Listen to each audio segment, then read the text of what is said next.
Hello everyone. आज की class में हम यूरोपियन कंपनीज जो इंडिया में आई उनके बारे में बात करेंगे। तो सबसे पहले जो कंपनी भारत में आई व्यापार करने की दृष्टि से वो थी पुर्तगाल, यानी कि पश्चिमी देश में पुर्तगाल ऐसा पहला देश था जो भारत में व्यापार की दृष्टि से आया। तो आज के लेक्चर को हम इसी पे फोकस करते हुए पुर्तगाली कैसे यहाँ आए, क्या उनके उद्देश्य थे या ऑब्जेक्टिव्स थे, या फिर किस तरीके से उन्होंने यहाँ फैक्ट्रीज एस्टैब्लिश की, कौन कौन से उनके वायसराय या गवर्नर थे, इन सब पे बात करेंगे। तो आज के लेक्चर को शुरू करते हैं। पुर्तगाल जो कि एक बहुत इंपॉर्टेंट कंट्री था यूरोप का पश्चिमी देश में। तो यहाँ पर अगर हम इस पुर्तगाल की बात करते हैं तो सबसे पहला क्वेश्चन जो रेज होता है वो ये है कि पुर्तगालियों का भारत की तरफ रुझान क्यों हुआ, क्यों उन्होंने पूर्वी देशों की तरफ व्यापार की ओर ध्यान दिया। ये जानना भी बेहद जरूरी है जब हम पुर्तगाली व्यापार या पुर्तगाल की बात करते हैं। तो उनके जो उद्देश्य थे भारत में, या हम यूं कहें कि पुर्तगालियों के यूरोप में और यूरोप से पूर्वी देशों में जो व्यापार का जो उद्देश्य था, क्या कारण थे, किन वजह से वो पूर्वी देशों के तरफ व्यापार के लिए बहुत ज्यादा उन्होंने रुचि दिखाई या इंटरेस्ट अपना शो किया, तो उसके पीछे का रीजन या उसके पीछे के जो उद्देश्य थे वो दो थे। पहला आर्थिक और दूसरा धार्मिक। अब आर्थिक और धार्मिक तो कैसे? इकोनॉमिक जो उनका ऑब्जेक्टिव था वो ये था कि जो भी अरब देश और जो दूसरे यूरोपीय देश थे, क्योंकि जब हम यूरोपीय कंट्रीज की बात करते हैं तो हम ये नहीं कह सकते कि सिर्फ पुर्तगाल ही था, वहां पे दूसरे भी देश थे। स्पेन था, इंग्लिश थे, अंग्रेज थे, डच थे, सब बहुत सारे देश आते हैं। तो जब पुर्तगालियों का पहला जो ऑब्जेक्टिव था जिसकी वजह से वो पूर्वी देशों की तरफ उनका रुझान हुआ, पहला क्या है? आर्थिक है। और आर्थिक में क्या कि अरब और जो अन्य यूरोपीय देश थे वो कहीं ना कहीं उनको ये लगता था कि उनको पीछे छोड़ना, उनकी जो प्रतिस्पर्धा थी, एक कंपटीशन था, उसको ध्यान में रखते हुए उन्होंने कि हमें इनको पीछे छोड़ते हुए उस पूरे जो व्यापार है उस पर अपना कंट्रोल करना वो चाह रहे थे। इसलिए इकोनॉमिक फॉर्म में उन्होंने पूर्वी देशों की तरफ रुख किया कि जो अरब का, क्योंकि भारत और पूर्वी देशों के साथ काफी अच्छे व्यापारिक संबंध थे, तो कहीं ना कहीं वो उसको पीछे करना चाहते थे या उनको टेक ओवर करना चाहते थे, ताकि उनके जो व्यापारिक जो संबंध है या जो इकोनॉमिक जो इंटरेस्ट है वो और भी ज्यादा बढ़ सके। तो पहला चीज हो गया कि आर्थिक थे, यानी कि अरब और अन्य यूरोपीय देश जो थे, जो प्रतिस्पर्धा में थे उनके साथ, उनको कंट्रोल करना या व्यापार पे अपना नियंत्रण करना। और व्यापार पे नियंत्रण करने का मतलब है कि पैसा कमाना, बहुत सारा धन अपने देश को ले जाना। और भारत क्योंकि एक बहुत ही संपन्न देश माना जाता था तब, तो इसलिए व्यापार की दृष्टि से वो काफी महत्वपूर्ण भी था। दूसरा कारण क्या था कि वो यहाँ पे जब मैं बात कर रही हूँ कि उद्देश्य की, तो यहाँ पे सिर्फ हम ये नहीं कह सकते कि सिर्फ भारत पूर्वी देशों के साथ, जैसे हम पश्चिमी देशों की बात करते हैं उसी तरीके से पूर्वी देशों में पुर्तगाल ने अपना इंटरेस्ट इन्हीं कारण की वजह से दिखाया। तो दूसरा रीजन है धार्मिक। तो जब हम धार्मिक रीजन की बात करते हैं तो क्यों उन लोगों ने ऐसा किया, पूर्वी देशों की तरफ व्यापार की तरफ ध्यान क्यों दिया? कि अफ्रीका और एशिया के जो लोग थे उनको वहां पर वो ईसाई धर्म का प्रचार करना चाहते थे, ताकि अफ्रीका और एशिया के जो लोग हैं, वहां की जो जनता है वो ईसाई बन जाए, जिससे जो तुर्कों और अरबों की शक्ति थी वो कम हो जाएगी। ये भी एक बहुत इंपॉर्टेंट रीजन रहा है पुर्तगालियों का पूर्वी की तरफ व्यापार करने का, क्योंकि इन सारी जगहों पर ज्यादातर अरब और टर्किश जो थे उन्हीं का एक मोनोपोली या कह सकते हैं एक प्रभाव था, बहुत ज्यादा एक इन्फ्लुएंस था। तो वो तभी कम हो सकता था जब हम वहां की जनता को ईसाई धर्म की ओर प्रेरित करें या उसमें कन्वर्ट करें या उनका रुझान उस तरफ ले जाएं या उनको ईसाई बनाएं। तो ये दो मेन ऑब्जेक्टिव थे जिनको लेकर पुर्तगालियों ने पूर्वी देशों की तरफ व्यापार करने की बात को रखा या उसके बारे में सोचा। अब आती है बात कि ये तो हो गया कि एक रीजन भाई इसलिए हम यहाँ पर अब व्यापार करना चाहते हैं। दूसरा क्या था? दूसरी बहुत इंपॉर्टेंट बात क्या आती है कि सबसे पहले कब पुर्तगाली भारत में आए। देखिए, भारत क्योंकि एक बहुत इंपॉर्टेंट ट्रेड सेंटर था, तो पुर्तगालियों ने भारत में सबसे पहला जो अभियान हुआ वो हुआ था 1498 में। और इसको किसने किया था? वास्को डी गामा ने, सभी जानते हैं हम। और जो दूसरा अभियान हुआ वो हुआ 1500 में, जिसको पेड्रो अल्वारेज कैब्रल ने किया, राइट। तो इन लोगों ने, यहाँ पे अभियान का मतलब ये नहीं आप समझिए कि अटैक हुआ, ऐसा कुछ नहीं। इसका मतलब हुआ कि वो भारत में आए। तो जब सबसे पहली बार पुर्तगाली भारत में आए, पहली यूरोपियन कंपनी जो इंडिया में आई वो, या जो पहले जो यूरोपियन जो व्यापार की दृष्टि से भारत में आए वो पुर्तगाली थे। और सबसे पहले कौन आया? वास्को डी गामा आया। तो वास्को डी गामा कहाँ आया? जिसको हम सभी जानते हैं कालीकट में आया, राइट। तो जब वो कालीकट आता है तो कालीकट में भी कहां पर आता है? कप कडाबू जगह है, यहां पर वो आता है। और किसकी मदद से आता है? मदद उसकी किसने की? एक गुजराती व्यक्ति था, अब्दुल मनीद। उसने इसकी मदद की कालीकट में यहां तक पहुंचने में। और जब वो कालीकट आता है तो वहां पर उसको वेलकम किसने किया? तो वहां के जो राजा थे जुमेरियन, उन्होंने उसको वेलकम किया। ये क्वेश्चंस कॉम्पिटिटिव एग्जाम्स में काफी पूछे भी जाते हैं, तो आप इनको हमेशा याद रखें। मैं फिर से रिपीट करती हूँ, किसकी हेल्प से आया? अब्दुल मनीद की। और वहां के जो राजा थे कालीकट के, वो कौन थे? जुमेरियन, जिन्होंने उसको वेलकम किया। तो जब वो यहाँ पर आया, तो जब वो वापस गया वास्को डी गामा, तो यहाँ के जो राजा थे, इन्होंने काफी सारी चीजें वो यहाँ से ले गया, बहुत सारी चीजों को यहाँ से ले गया।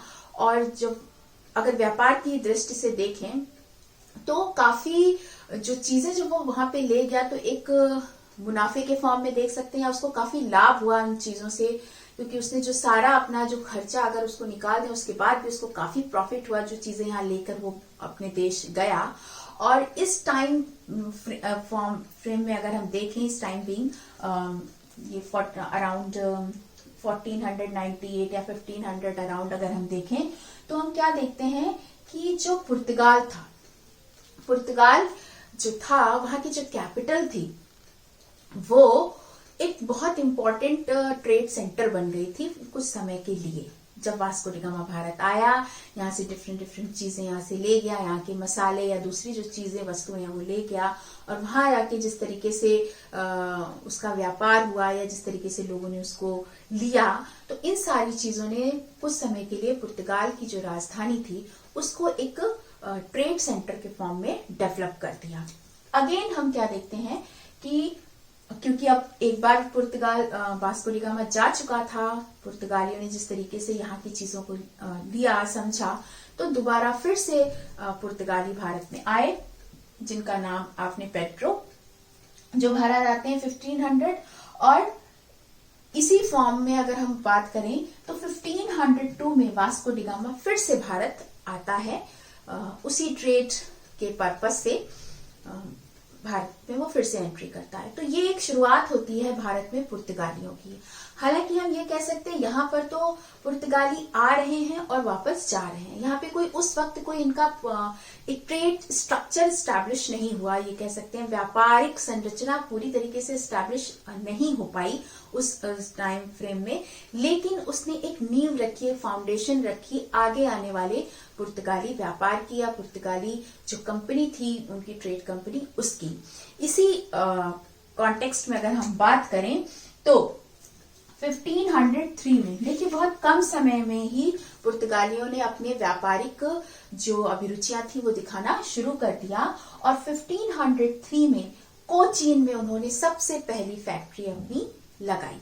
यहाँ पे आप फैक्ट्री के कॉन्सेप्ट को जरूर समझें। अगर हम प्रेजेंट टाइम में देखें तो फैक्ट्री का कॉन्सेप्ट होता है कि कोई बहुत बड़ी जगह पे बहुत सारी मशीनों के थ्रू बहुत सारे लोग मिलकर काम कर रहे हैं, प्रोडक्शन कर रहे हैं, वो फैक्ट्री कहलाती है। लेकिन अगर हम कॉलोनियल पीरियड से पहले के टाइम फ्रेम में बात करें या मॉडर्न फ्रेम में बात करें, मॉडर्न इंडिया के फॉर्म में, तो फैक्ट्री का मतलब होता है एक कुछ जगह ऑक्युपाई करना और वहां पर रहना, वहां पे कुछ लोग, उस पर्टिकुलर कम्युनिटी के लोग वहां रह रहे हैं, वहीं से वो अपने व्यापार की चीजों को कर रहे हैं, तो that is called factory at that time.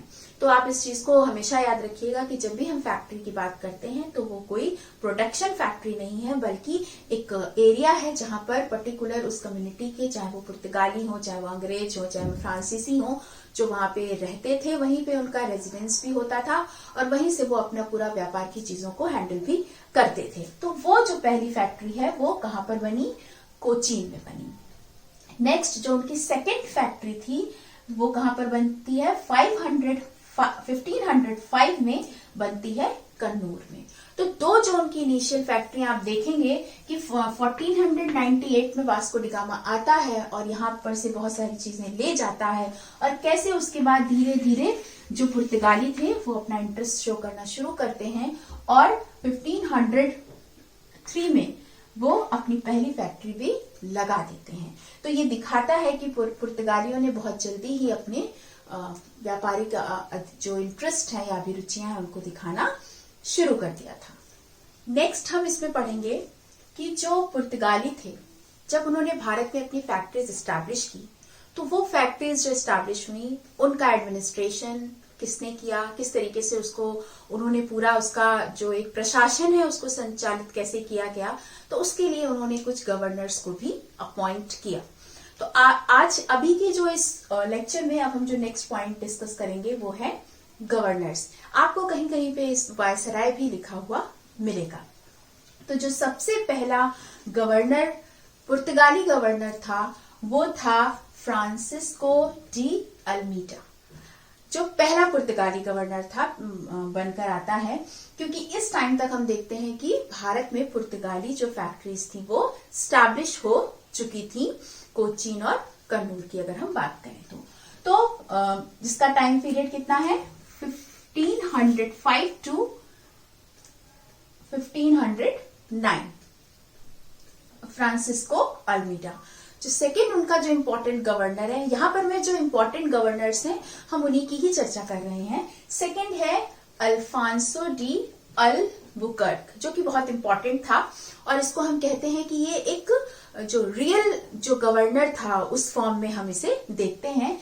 आप समझ भी पा रहे होंगे कि 1509 से लेकर 1515 तक इसका जो टाइम फ्रेम है वो हमें मिलता है और अल्फांसो डी अल्बुकर्क को कहा जाता है कि उसने वास्तविक एक जो एस्टैब्लिशमेंट किया पुर्तगाली जो कंपनी थी उसका, तो उसका श्रेय अल्बुकर्क को ही जाता है। और जो थर्ड बहुत इंपॉर्टेंट गवर्नर या वायसराय हम देखते हैं पुर्तगालियों में वो था नीनो डी कुन्हा, जिसका टाइम फ्रेम है 1529 टू 1538 AD, राइट।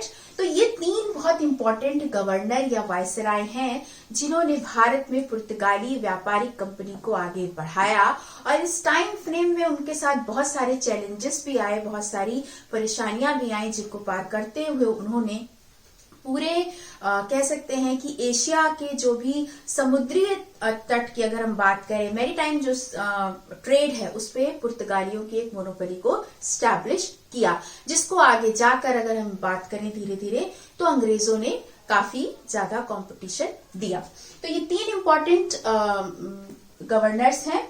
और यहाँ पर एक पॉइंट ये भी बहुत जरूरी है कि जो पुर्तगाली थे वो व्यापार तो करना चाहते थे, लेकिन उन्होंने इनिशियल यानी कि आरंभ से ही व्यापार के साथ शक्ति का प्रयोग भी किया, यानी कि सिर्फ व्यापार को ही ध्यान में नहीं रखा, उनकी जो पावर है, उनकी जो शक्ति है उसको भी यूज किया और उस शक्ति में सबसे इंपॉर्टेंट रोल प्ले किया उनके जहाजों ने, जिसके लिए वो जाने जाते थे।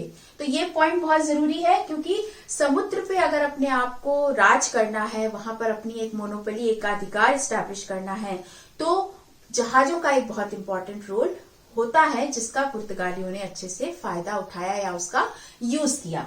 और अगर हम देखें 1510 अराउंड तक, तो एशिया का जो पूरा समुद्री तट था, कोस्टल एरियाज थे, वहां पर पुर्तगालियों की ही एक अधिकार या मोनोपोली स्टैब्लिश होना शुरू हो गई थी। इसको हम इस बात से भी समझ सकते हैं कि जो फारस की खाड़ी में हरमुश था, वहां से लेकर मलाया के मलक्का तक का जो पूरा एरिया था, उस पे पूरी तरीके से पुर्तगालियों का एक व्यापारिक अधिकार हमें देखने को मिलता है। इसी के साथ फारस की खाड़ी हरमुज से लेकर इंडोनेशिया के स्पाइस आइलैंड तक का जो पूरा एरिया है, वो सब पुर्तगालियों के कंट्रोल में जा चुका था। तो ये दिखाता है कि पुर्तगाली व्यापारिक रूप से कितने एक्टिव थे और व्यापार के साथ साथ वो शक्ति का भी प्रयोग करना जानते थे। तो आज के लेक्चर को हम यहीं पे रोकते हैं। नेक्स्ट लेक्चर में हम बात करेंगे कि जो पुर्तगाली जो गवर्नर्स थे, उन्होंने किस तरीके से पुर्तगाल के व्यापार को या उसकी शक्ति को आगे बढ़ाया। आज का लेक्चर आपको कैसा लगा, कमेंट्स पे हमें जरूर बताइएगा। Thank you.